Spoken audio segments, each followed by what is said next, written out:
A.G.A.P.W, η ομογένεια κοντά σας.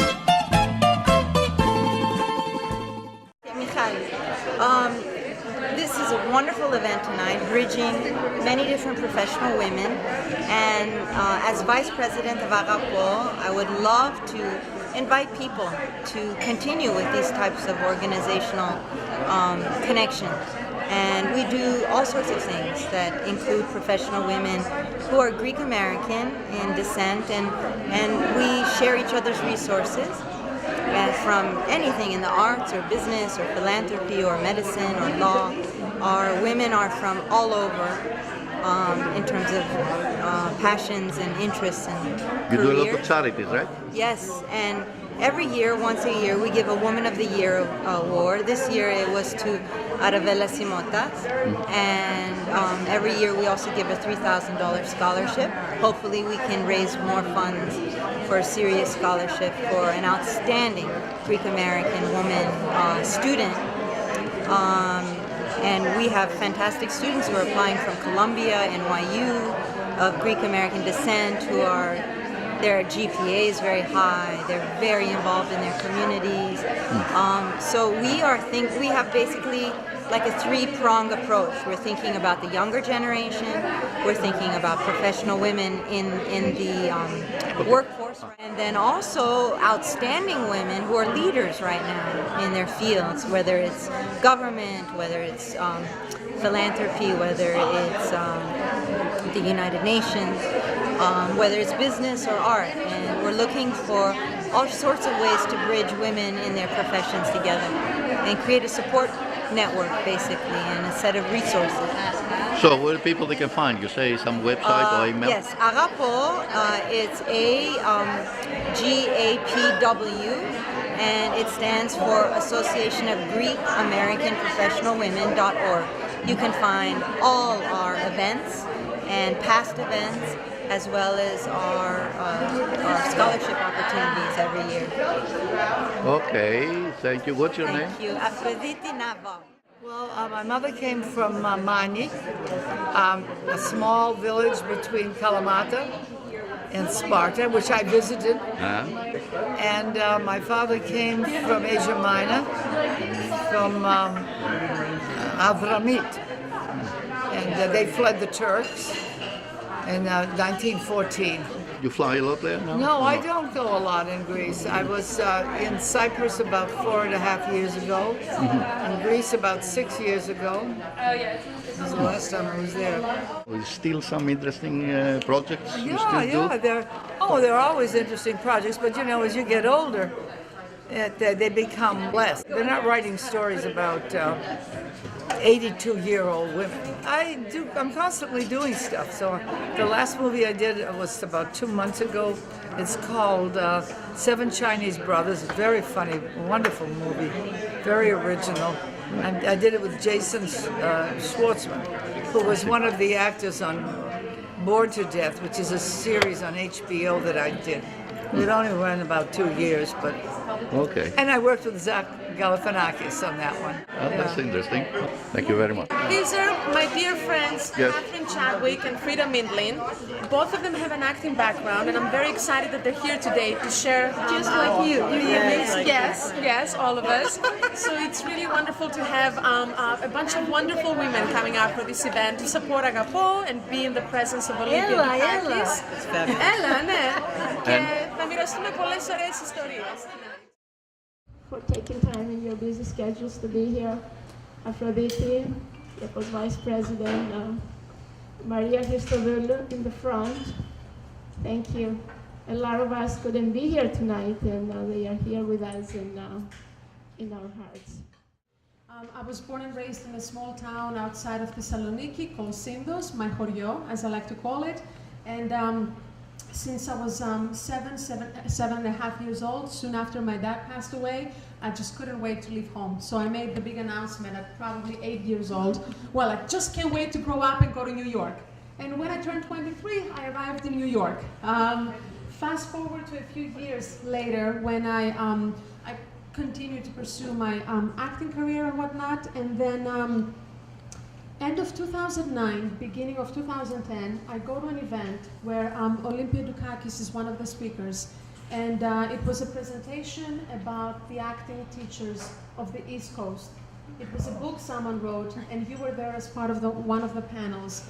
And I felt it was probably, I don't know, 600-700 people in the audience. It was a big deal event, book presentation.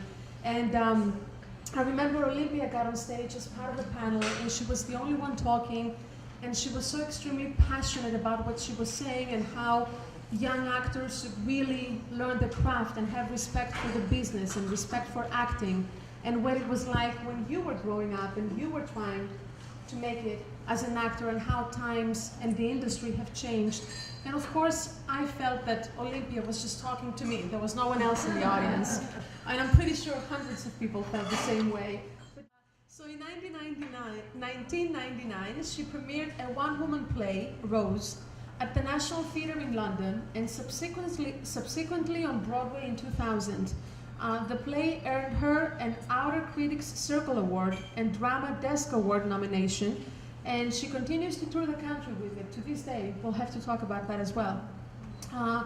Most recently, she was seen on the New York stage in the Roundabout Theatre's production of The Milk Train Doesn't Stop Here Anymore, and she has performed in over 130 productions off-Broadway and on Broadway and regionally at theaters including the Public Theater, ACT, Shakespeare in the Park, Shakespeare & Co., and the Williamstown Summer Theatre Festival, where you have also served as Associate Director for a while. Her most recent collaboration with Shakespeare & Co. was in the summer of 2013, last summer, which I got to see that play. And it was in the title role of Mother Carriage and her children. And I want us to talk about that for very specific reasons. Okay, a little bit about her personal life. Well, you didn't talk about the 2 theaters I started. Oh, but I'm getting there. This is going to be, please, refill your glasses of wine. We're not going anywhere. Olympia married Yugoslav-American actor Louis Zoric in 1962, 52 years. Right. The New York-based couple went on to co-found the Whole Theater Company in Montclair, New Jersey, and ran the company for 19 years, from 1971 to 1990. Wow. As actress, director, producer, and teacher, she still found the time to raise their 3 young children. She also became a master instructor at the New York University for 14 years. She scored theater triumphs in A Man's a Man, for which you won an off-Broadway Obie Award in 1962, several productions of The Cherry Orchard and Mother Carriage as well, 6 characters in Search of an Author, The Rose Tattoo, one of my favorite ones, The Seagull, The Marriage of Betty and Boo, another Obie Award you got for that, and more notably, your many performances in the title role of A.G.A.P.W. We'll have to speak about the Greeks as well. A good portion of her successes was launched within the walls of her own theater company, which encouraged the birth of new and untried plays. Her prolific directing credits include many of the classics: Orpheus Descending, The House of Bernarda Alba, Uncle Vanya, and A Touch of the Poet, as well as the more contemporary One Flew Over the Cuckoo's Nest and Kennedy's Children. She also adapted such plays as Mother Carriage and The Trojan Women for your theater company. And over the duration of your marriage to Louis Zoric, you and your husband have experienced shared successes, appearing together in Long Day's Journey into Night, Camino Real, The Three Sisters, and The Seagull, among many others. And I definitely want us to talk about what it's like to be married to an actor and having to work with one sometimes. Both you and Louis Zoric are master interpreters of Chekhovian plays. One of your many recent acting collaborations was in the Chekhov Cycle in 2003. Inauspicious debuted in a big role as a mental patient in Lilith. That was in 1964. She tended to gravitate toward off-the-wall films with various offshoots of the ethnic mother. She played mom to such leads as Dustin Hoffman in John and Mary, Joseph Polonian in the cult comedy Made for Each Other, and Ray Sharkey in The Idolmaker. Interestingly enough, it was your scene-stealing work on Broadway in the comedy Social Security in 1986 that made director Norman Jewison pay attention to you. You caught his eye, and you ended up being cast in Moonstruck, which won you the Oscar, the Academy Award for Best Supporting Actress. What else? The American Comedy Award, the Los Angeles Film Critics Award, and the Golden Globe, among many awards throughout your career and life. Then you went on to do Still Magnolias, Dad, Look Who's Talking, The Cemetery Club, Mr. Holland's Opus and Mother, and most recently Cloudburst. I know it's a film that you're very proud of and that means a lot to you, so we'll definitely speak about that and its subject as well. What else? And a little bit about TV. On TV, she received high praise for her work, especially for her sympathetic, transgendered landlady in the acclaimed miniseries Tales of the City and its sequels, More Tales of the City. You were an Emmy nominee, and Further Tales of the City as well in 2001. You were additionally seen in episodes of Bored to Death with Zach Galifianakis. Right. You had a lot of fun working with him, and TV movies such as Last of the Blonde Bombshells with Judi Dench, and Sinatra, which you won a Golden Globe nomination, and Joan of Arc, an Emmy nomination for that one. So you've done more or less over 40 other series and mini-series and guest starring roles over your long career. And last but not least, she is an ardent liberal and Democrat. You are the cousin of one-time presidential candidate Michael Dukakis, and you have a very special relationship. And moreover, you are a strong advocate of women's rights and environmental causes. You have published your best-selling autobiography, Ask Me Again Tomorrow, A Life in Progress, in 2003, an introspective chronicle full of your trademark candor and wry humor. She's also a figure on the lecture circuit covering topics as widespread as life in the theater to feminism, Alzheimer's, diabetes, domestic violence, and osteoporosis. A hardcore New Yorker, she still resides here with her husband, and you have received the Lifetime Achievement Award from the Greek America Foundation and the National Arts Club Medal of Honor, and received your start in the Hollywood Walk of Fame in 2013. It was about time.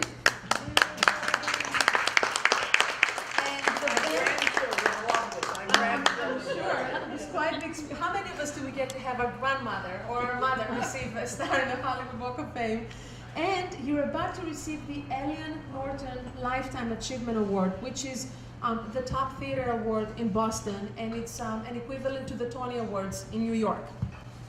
Off of your bio. My mother used to use that term, spring chicken. Well, you know, aging is not, what does it say? Aging is not for women. Sissies, yeah, sissies. Betty Davis. It's it has its issues, especially in the theater. The biggest problem is, of course, that there are not stories written for older women. The main audience, for example, in the movies, are young white men, 17 to 32 or something. That's the market. That's the strongest market. So, of course, those stories that those men are interested in are the ones that get done the most. It's not that Hollywood doesn't care about women's issues. They care about making money. And what's going to get people big people into the theater is what matters to them. And older people tend not to go that much to the movies. And now especially, of course, there's so much. You can sit home and wait for the, you know, the DVD to come your way. And that's... So between the storytelling and the age and going to the movie theater and the price of these tickets now, which are extraordinary, older people who have to watch their money prefer to wait for the DVD, and you know what kind of money they're going to make off of that. The regular marketplace, 17 to 30, as I said. They'll go with their buddies to see a movie. If it's really great, they'll go with their girlfriends. You know, that's 2 times. Then they'll get a DVD and have a party with it, et cetera, et cetera. But that's so much of it is so market driven. Why the European films? Evidently, it's different. I mean, you see the older British actresses. There are good parts for them in British films. It's also the French and the Germans. But that's what I would say. Just keep. Don't let the business define you. Don't let them tell you by its indifference that you're irrelevant. Just do it. Amazing woman, you're an amazing actor, you're an awesome Greek, you're the best maniatisa ever. And we love you, we are so proud and so fortunate to have you in our lives and to have someone like you represent us all around the world. We love you. Well, thank you. Tell me about tonight's event. My name is Ellen Karras. I'm a stand-up comedian and an actress, and I came to listen to Olymbia Dukakis speak tonight at the A.G.A.P.W seminar, workshop. Fantastic. Olympia is, when I think of Greek woman, actress, entertainer, I think of Olympia. She is dynamic, she is special, she was way ahead of her time. To listen to her story, she was a woman that really, I think, was successful because of her Greek spirit, but she's also uber smart. I mean, this woman is off the charts intelligent. And what I also got such a better sense about her tonight is her love for acting, her love for theater, her love for playwrights, and she's so versed in Shakespeare and the Greek plays and the classics, and she talked about Ibsen and Chekhov. I mean, she really is an actor's actor. She must be a director's dream. She's got such a passion for it. She's also a born teacher. So not only is she great at the craft, but she also knows how to speak about it and how to teach it and how to motivate you. And I asked her a question because I'd like to also do a one-woman show. I asked her for some advice, and because she knows how difficult it is to try to get ahead in this business. You're trying to do 20,000 things at the same time. You're trying to get noticed. You're trying to get representation. And she said to me, she looked me right in the eye and she said, don't let this business define you or else it will swallow you up. Do that one-woman show, because obviously it's something that you're passionate about. It's a story about my great-grandmother, who I loved very much, and to me it's also a story that needs to be said. So she really gave me a lot of motivation this evening. She's gorgeous, beautiful. You know, we're a society fixated on age. I'm not going to even say how old she is because it doesn't really matter. This woman is eternally youthful. She's beautiful on the outside, and you can see she's beautiful on the inside. And one more thing, just to show you how successful that she is, not only has she managed to have a stellar career, but she has a decades, 40-plus year marriage, successful marriage to her husband Lou, who's also a great actor. And it was a fantastic evening. I'm so happy to be here. Μ' αρέσουν οι εκδηλώσεις που κανονίζουν, έχουν φέρει πολύ ενδιαφέροντες ομιλητές. Πέρα από την Olymbia Dukakis, ήταν και για την κυρία Schwab που είχε κάνει παρουσίαση στο προξενείο. Έχει πολύ ενδιαφέροντα θέματα τα οποία θίγει. Και κάνουν και charities και βοηθάνε. Και η φιλανθρωπία φυσικά και τα scholarships, οι χορηγίες που κάνουν, είναι όλα αυτά πολύ ωραία. Το όνομά σου? Γιώργος Μπαλαφούτης. Σας ευχαριστούμε που ήρθατε σήμερα στη συζήτησή μας με την Olymbia Dukakis και την Σταυρούλα Τόσκα. Νιώθω βαθιά συγκινημένη. Πραγματικά το να είσαι στην παρουσία Legends, μια υπέροχη ηθοποιός και άνθρωπος, γυναίκα όπως η Olymbia Dukakis και φυσικά η Σταυρούλα Τόσκα. Νιώθω βαθιά συγκινημένη και σας καλώ και στο επόμενο event που θα κάνουμε και ευχαριστώ και το A.G.A.P.W που πάντα μας υποστηρίζει. Μιχάλη Γιακουμέλο, είσαι θησαυρός. Σ' αγαπούμε πολύ και χαιρόμαστε που είσαι κοντά μας πάντα. A.G.A.P.W, η ομογένεια κοντά σας.